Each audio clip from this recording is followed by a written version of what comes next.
Good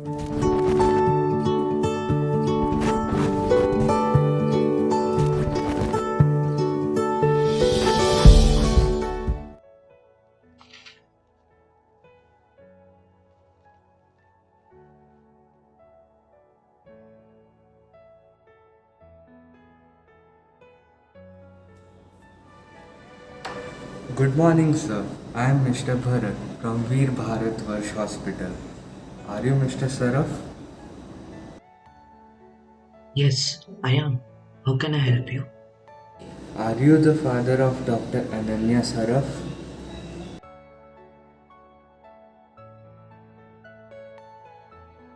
I have an important message to deliver you. May I come in, Mr. Saraf? Are you all my personal dreams?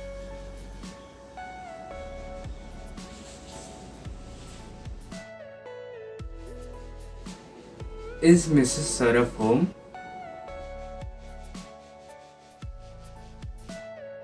Everything you know is in your mind. I am here to express a deep regret that your daughter Ananya unfortunately died yesterday at 11:29 a.m. in Veer Bharat Varsh Hospital. Dr. Ananya was suffering from serious COVID for the past 2 weeks. Even through those difficulties, she remained fierce and kept helping all her patients with medicines from inside the quarantine room. Our entire medical community and all the people whom Ananya had saved extend their deepest sympathy to you and your family to your tragic loss. No. How could this happen? She never told us. Mr. Sarab, your daughter was a hero before man and before God. And today she is receiving from God's hand a medal for her courage. Oh, I should have never. Shouldn't have what? What's wrong? Are you sick? Should have never forced poor Ananya into marriage. It was my fault. I should have never let her leave like that. It was my mistake. I am the one to blame. If only she wouldn't have left, she would have been here today. No, dear. We have gone through this. You're not the only one to be blamed. I was there too. I should have said something. But what's wrong? And who is this? Ma'am, please sit down. I need to talk to you. Something bad happened. Please, don't scare me. Tell me what I'm thinking is not true. I'm sorry, but I can't. It's true. Our dear Ananya Oh, my child. lost our daughter. She will never come home. Never. I won't ever get a chance to say sorry. Uncle, Auntie, I heard the news. I'm so sorry. Neha. I can't even believe this. I don't know what to say. She was my best friend, like a sister I never had. Yeah, she never stopped talking about you. Tell us about her. We need to know. Why did she become a doctor and choose this career? Why didn't she just get married like we suggested? Patriotism. Everything you know is in your mind. She loved this country. She never ever wanted to leave it, and marriage wasn't her priority at all. She wanted to serve the nation by saving lives, even if it meant she would have to give hers. She told me this many times. Yes, that's true. That was her way of helping others. In this time of hardship, she fought to save others. She was really a great soldier. She exposed herself to save so many others. She died a hero. But why? Still remember our last conversation. Didn't look me in the eye, didn't tell me where she got her degree, just didn't say anything. We were never able to give her that feeling of protection and love. No, auntie, she loved you both of you more than anyone else. She couldn't handle disappointing you, so she chose to leave. She lived for the country. She fought COVID till her last breath. You must be proud of her. She had a mission. She was in the forefront in this war against coronavirus. She fought bravely, and she is the reason that many people still have their aunts, uncles, daughters, parents, grandparents, siblings. I'm so proud of her. Can't believe I never got a chance to tell her that. She believed in what she did, and I'm thankful for all the happy memories she gave us. Only if I could see her one last time and tell her all of that. With this, we end the story of millions in the past year. Let us take a moment to pay respect to all those selfless frontline workers and COVID warriors for their sacrifices. We owe them an amazing Bharat and an even better society. Novel coronavirus has spread in the world since its first human infection in December 2019. India has also witnessed a rising number of infections since March 2020. Frontline health workers are integral to the global response to COVID 19.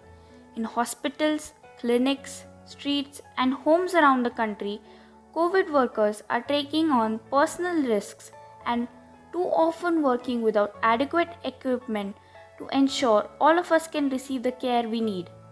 The current crisis is demonstrating the essential, tireless, innovative, and too often undervalued role of frontline workers in ensuring strong, resilient health system for everyone everywhere. It is good fortune of all of us that we are witnessing several such people around us who are working round the clock to serve others, to nurse the sick, to feed the hungry, to clean a hospital, to maintain law and order on roads. Kindness is sprouting in various hues, shades, and formats from many quarters, known and unknown. Saluting COVID warriors, no greater patriotism than being a part of the fight against COVID 19. Show your love towards the country by staying home. Jai Hind.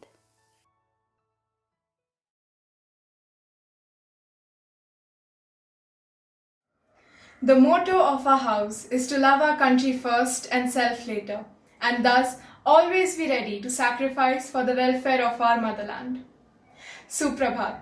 Today, we, the students of Patriotism House, are here to present a small skit that showcases how the perception of freedom has changed over these 75 years of independence.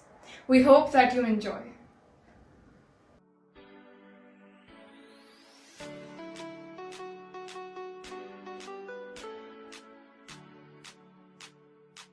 यह एक बहुत बड़ी समस्या है। उन्हें क्या लगता है कि वह हमारा देश चला रहे तो हमारा धर्म भी नष्ट कर देंगे? यह सिर्फ हमारे लिए नहीं पर मुसलमानों के लिए भी बहुत बड़ी समस्या है। हमें मिलकर एक साथ जुट के इसका सामना करना चाहिए। मानता हूँ कि हम गौ माता को पूजते हैं, लेकिन ये बात हम हमारे देश भारत ही कर रहे हैं और मुझे लगता है कि हमें बिना कोई शिकायत करे हमें हमारे देशवासियों की मदद करनी चाहिए। तुम बहुत बड़ी गलतफहमी में हो। ये हमारा देश तो अब रहा ही नहीं। ब्रिटिशों ने जब से कब्जा किया है तब से ये उनका देश है, हमारा नहीं, और हम सिर्फ हमारे स्वतंत्र देश के लिए लड़ेंगे। मज़ेदार बात तो ये है कि ये लॉ पास हो भी चुका है और किसी को पता भी नहीं है। सरकार ने बहुत ध्यान से खेला है ये खेल। उन्होंने एक धर्म को दूसरे धर्म से ज्यादा। यार व्हाट इज दिस? ये लॉ किसी की भी मदद नहीं करता, लेकिन फिर भी दोनों हाउसेस के अंदर से पास किया गया है।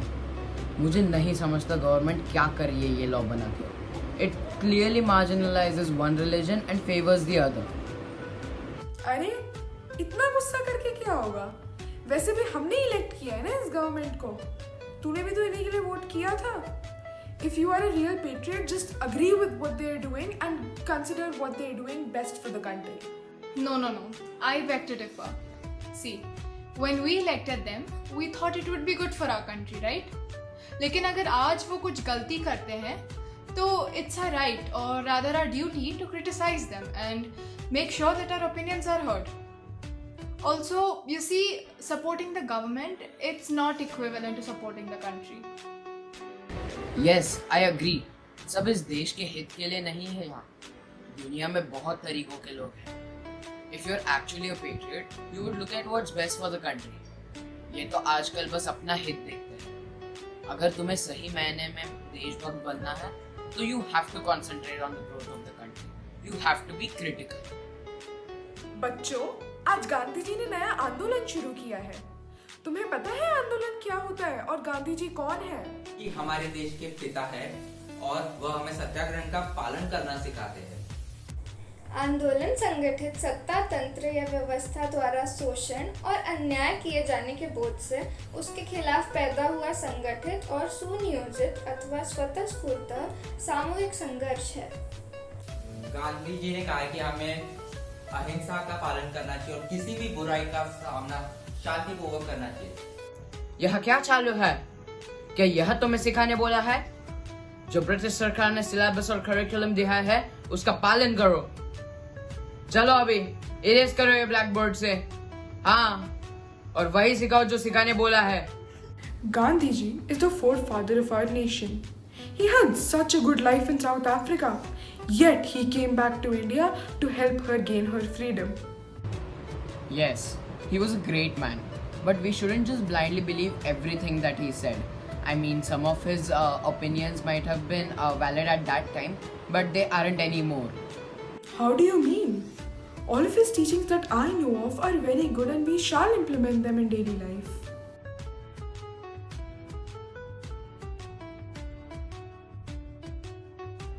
I am glad things have changed now. I can do the job that I love and take care of my kids. I agree with you kids. Change is necessary and we need to move on and not just reminisce in the past. Now should we have dinner or do you want to demolish your father more? अरे हाँ, बस हो गया। अब भूख लगी है, तुम लोग जीत गए, चलो चलते हैं खाने। एकता ही देश की तकदीर है। इसमें एकता नहीं वो देश तो फकीर है। हजरत निजामुद्दीन में जिन मुसलमानों को दिक्कत हुई है उनका मैं ख्याल रखूं।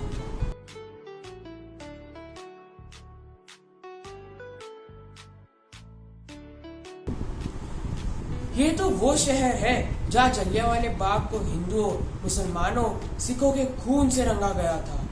अगर हम भी पाकिस्तानियों की तरह लाशों को भेजना शुरू कर दे तो हम में और उनमें अंतर ही क्या रह जाएगा?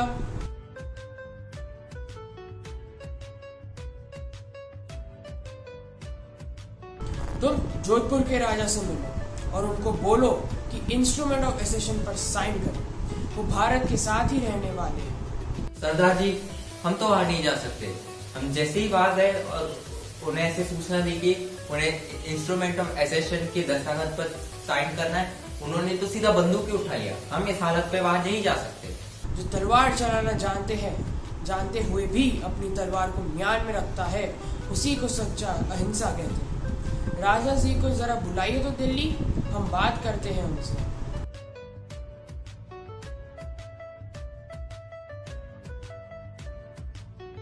अच्छा, अब हमें चाहिए कश्मीर और केरला। कश्मीर के राजा है हरि सिंह, उनका तो अपना अलग ही देश चाहिए। पाकिस्तान ने अभी जम्मू एंड कश्मीर पर हमला किया है, हम उसका फायदा उठाएंगे। वीपी मेनन, तुम जम्मू पहुंच जाओ और उन्हें कहो अगर वो भारत के साथ आए तो हम उन्हें सहायता करेंगे। हमारी मांगे पूरी करो, हमारी मांगे पूरी करो। अरे रुक जाओ, तुम मांग क्या रहे हो? जो यहाँ सब मांग रहे हैं। सब क्या मांग रहे हैं? हम चाहते हैं कि देश हिंदू हो जाए, और क्या। वाह, तुम तो बहुत बड़े देशभक्त हो। अरे ऐसे कैसे? तुम देशभक्त नहीं, देशद्रोही हो। तुम्हें पता है देशभक्ति होती क्या है? तुम्हें पता है भारत सेक्युलर है। ऐसे तुम कुछ भी कहोगे और हम मान ले?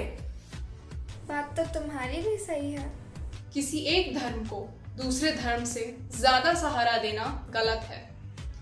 ये हम सबका देश है और ये हम सबका कर्तव्य है कि हम अपने देश का ध्यान रखें। This is our nation. It is our country. यह हमारी मातृभूमि है। और अगर कोई हमें हमारे धर्म, जाति या क्षेत्र के आधार पर अलग करने की कोशिश करते हैं, तो हम भारतवासी उन्हें दिखा देंगे। हम सब अलग हैं, हर इंसान अलग है। और हम सबको देश प्रेम बांधता है। हम सबको स्वतंत्रता की चाह बांधती है। हम भारतीयों की खासियत भी तो यही है। हम अपनी अनेकता में ही एकता ढूंढ लेते हैं। Unity and diversity, that's what we call it. हमने से हिंदुस्तान नहीं, भारत बोला। India, our mother, she deserves the most respect in the world. And what do we give her? We have tons of news about fights between people. Because of religion, gender, region, even food. We have to understand. This is our motherland. Bharat माता की जय। भारत माता की जय। भारत माता की जय। भारत माता की जय। भारत माता की जय। भारत माता की जय।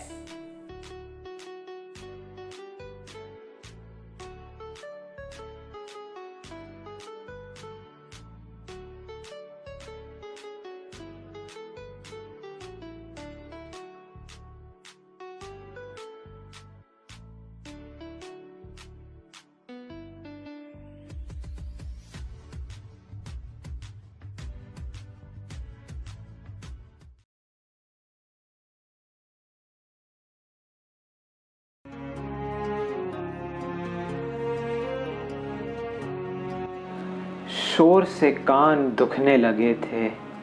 यह तो अच्छा है कि मैं जीवित न था, वरना 2 क्षणों में वापस मर जाता। मेरे देश की ये हालत देख मुझे बेहद अफसोस हुआ।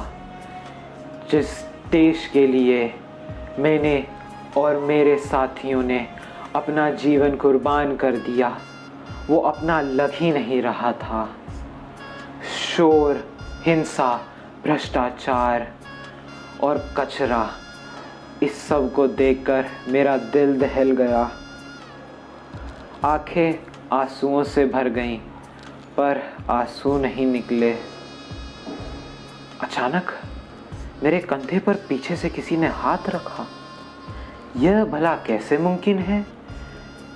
कोई एक आत्मा को कैसे छू सकता है?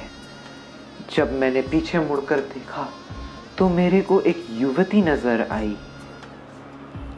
उसने आश्चर्य से कहा, तिलक जी, आप?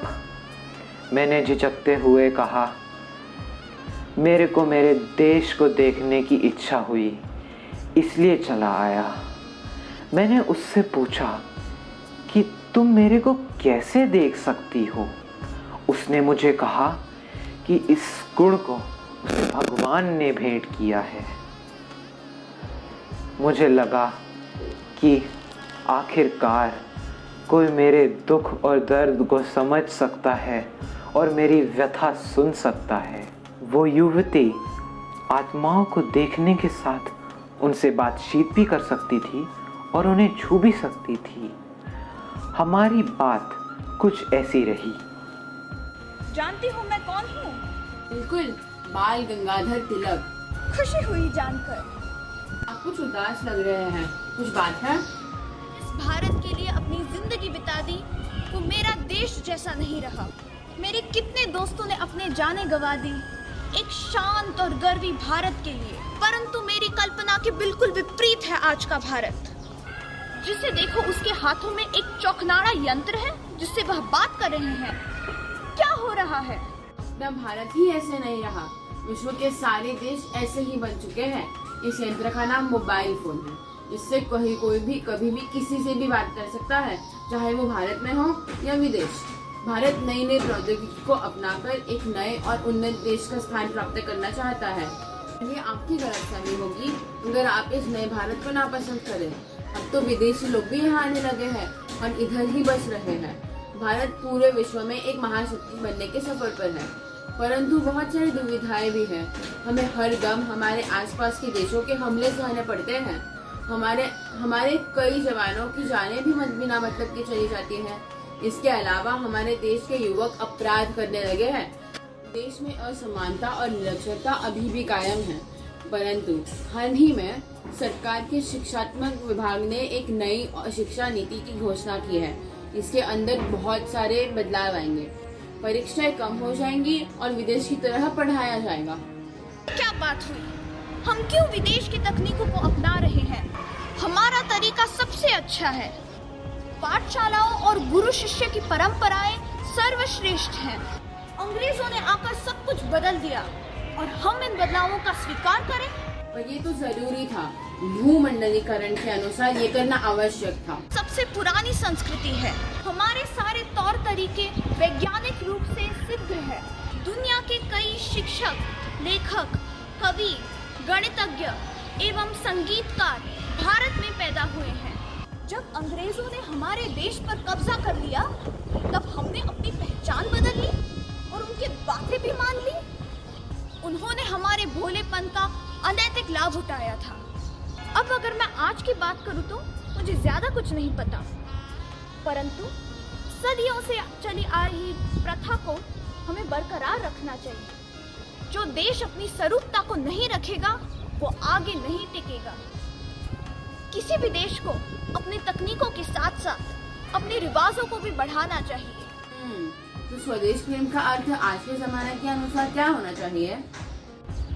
लोगों को अपने पूर्वजों का सम्मान करना चाहिए और अपने देश पर गर्व होना चाहिए। भारतीयों को भारत में रहकर भारत की उन्नति के लिए प्रयत्न करना चाहिए। शिक्षा सबसे उत्तम प्राप्त करनी चाहिए और हमें अपना ही नहीं समाज के हित का भी सोचना चाहिए। हमें अभिनेता और अभिनेत्री को छोड़ सैनिक और खिलाड़ियों को अधिक सम्मान देना चाहिए और उनसे सीखना भी चाहिए। और सबसे आवश्यक, हमें अध्यापकों को अत्यंत आदर और सम्मान देना चाहिए। अपना भोलापन छोड़ भारतीयों को दृढ़ संकल्प से आगे बढ़ना चाहिए। गरीब और दरिद्र की सहायता करनी चाहिए, दान देना चाहिए, सदा भारत के विकास के लिए जूझना चाहिए। स्वदेश प्रेम का अर्थ यह है कि हमें दूसरे धर्म के लोगों के साथ लड़ाई नहीं, मैत्री रखनी चाहिए। एकता से ही उन्नति होगी। मुझे इसका तो पक्का यकीन है। मुझे पक्का यकीन है कि सभी भारतीयों के दिलों में देशभक्ति की भावना जीवित है। बस इस आग को जागता रखना होगा। यह वार्तालाप खत्म होने के बाद तिलक अदृश्य हो गए, पर इस युविका ने उनकी बात सदा याद रखी। धन्यवाद। भारत तुझसे मेरा नाम है, भारत तू ही मेरा धाम है। भारत मेरी शोभा शान है, भारत मेरा तीर्थ स्थान है। भारत तू मेरा सम्मान है, भारत तू मेरा अभिमान है। भारत तू धर्मों का ताज है, भारत तू सबका समाज है। भारत तुझ में गीता सार है, भारत तू अमृत की धार है। भारत तू गुरुओं का देश है, भारत तुझ में सुख संदेश है। भारत जब तक ये जीवन है, भारत तुझको ही अर्पण है। भारत तू मेरा आधार है, भारत मुझको तुझसे प्यार है। भारत तुझ पे जान सार है, भारत तुझको नमस्कार है। भारत तुझको नमस्कार है। जय हिंद।